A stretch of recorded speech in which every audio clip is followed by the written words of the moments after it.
This video provides a basic introduction to the Sustainable Development Goal Indicator relating to solid waste management generated in cities, specifically SDG Indicator 11.6.1, one of a family of indicators all focused upon improving waste management. The aim of this indicator is to assist in reducing the environmental impact of cities and encourage municipalities to collect data on their existing waste management systems. The indicator requires us to quantify the total municipal solid waste generated, collected, and managed in controlled recovery and disposal facilities.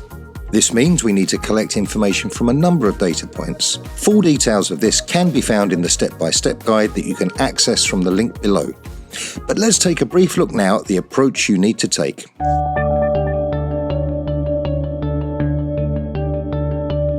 The first step is to identify who's using the services provided. Many cities around the world are becoming larger and more densely populated. So we need to estimate the size of the population and, where possible, stratify that population either into income levels or different household types.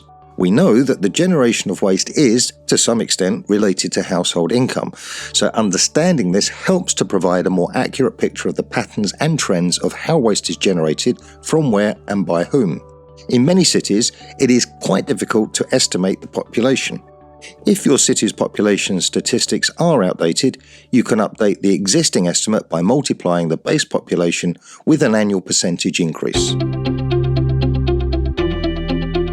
Next, we need to understand all we can about household waste in the city.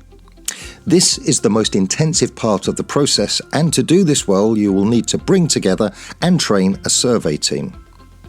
To achieve a good level of accuracy, you should select 9 districts or neighbourhoods in the city, 3 each from low, middle and high income areas, or alternatively from areas with different household types.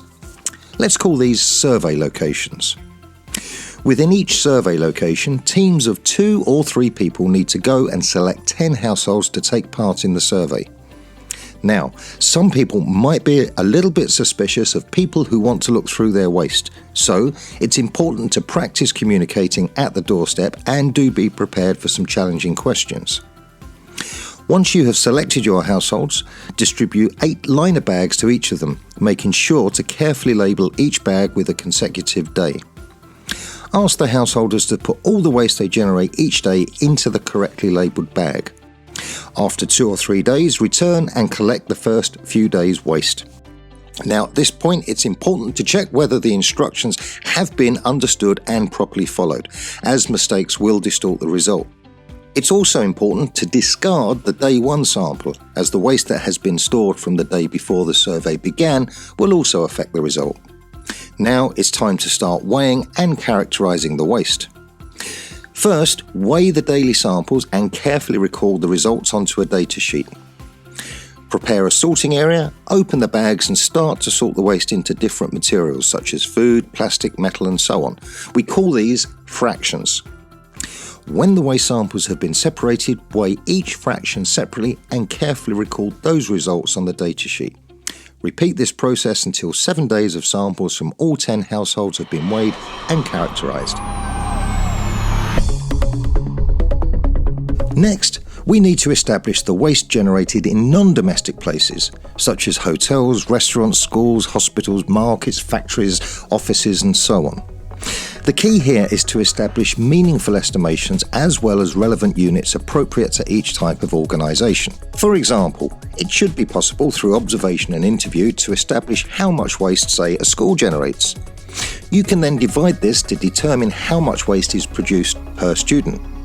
You can apply the same principle to hospitals, establishing a waste per bed metric, and for markets, a waste per square metre figure. The city authorities will know how many schools and hospitals there are in the city, and business licences will tell you how many of a certain type of business exist. So from this, you can make a good estimate as to the total waste generated by each type of organisation. Now, it may be too difficult to do a representative survey of these premises within a small budget, but give it a go. If it does prove too tricky, you can use a proxy estimate. In cities, you can estimate that commercial and institutional waste is around about 30% of the total municipal solid waste. In many of the world's cities, the materials recovery system, or recycling, operates informally and not under the direct control of city authorities. Materials extracted by primary collectors of recyclables are traded up through dealer chains before arriving at recycling facilities. In order to estimate the amounts collected and managed in these recovery facilities, you need to conduct telephone interviews with recycling companies and through these find out who the larger companies are. Collect data on the different materials being recovered and be careful to avoid double counting the materials. Ask the company who they sell their materials to and identify who is operating at or close to the top of the pyramid. Summarize the data into a spreadsheet or materials flow diagram. Check and cross-check the amounts and go back to the companies to verify your findings.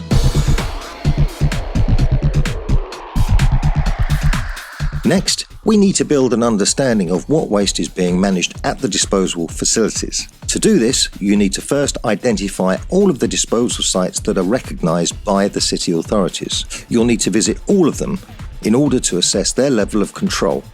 How to assess that level of control is covered in the step-by-step guide. If the sites have weighbridges, collect the data for 1 or 2 sample weeks and calculate the average quantity of municipal solid waste being managed at each facility per day. Where possible, note the types of waste and whether that waste is from households or from commercial or institutional sources. If the sites don't have weighbridges, you can either rent a portable one or do a vehicle counting survey or collect data from the waste management operators on the number of vehicle trips going to the site each day. Weighbridges are an essential part of any waste management system, so if you don't already have one, now is the time to start planning one into your budget. The next step is to survey the composition of waste at the point of disposal. We do this for a couple of reasons. First, to provide essential data for planning, and secondly, to understand better the recycling system. Seeing what has been removed from the waste between the points of generation and disposal helps us to understand and triangulate the data on the existing recycling systems. To do this, we need to take roughly 300 kilograms of waste from a vehicle coming onto the site, and do this 3 times, once each for vehicles coming from low, middle and high-income neighbourhoods. After spreading the waste out, we segment it into quarters. In the end, we should have something like a 75 kilogram sample. Then we separate each sample into the same material fractions as we did before. Now we've got our data. We can compare the results with those from the household characterization survey. We're almost done, but we've got one final step, and that is the need to collect data on the recyclables being extracted from the disposal facilities.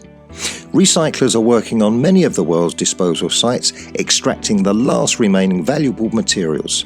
So in order to avoid double counting, we need to subtract these amounts from the overall total.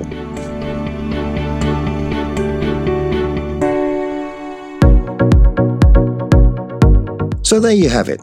You've collected your base data for the SDG 11.6.1 indicator. Fantastic. Now you can calculate the proportion of municipal solid waste collected and managed in controlled facilities. Of course, this video is intended just to provide a little overview, and before you set off and begin recruiting your survey team, do read through the step-by-step guide that you can access via the link below. And don't forget to share your experiences and tips in the comments section also below. Thanks for watching and good luck.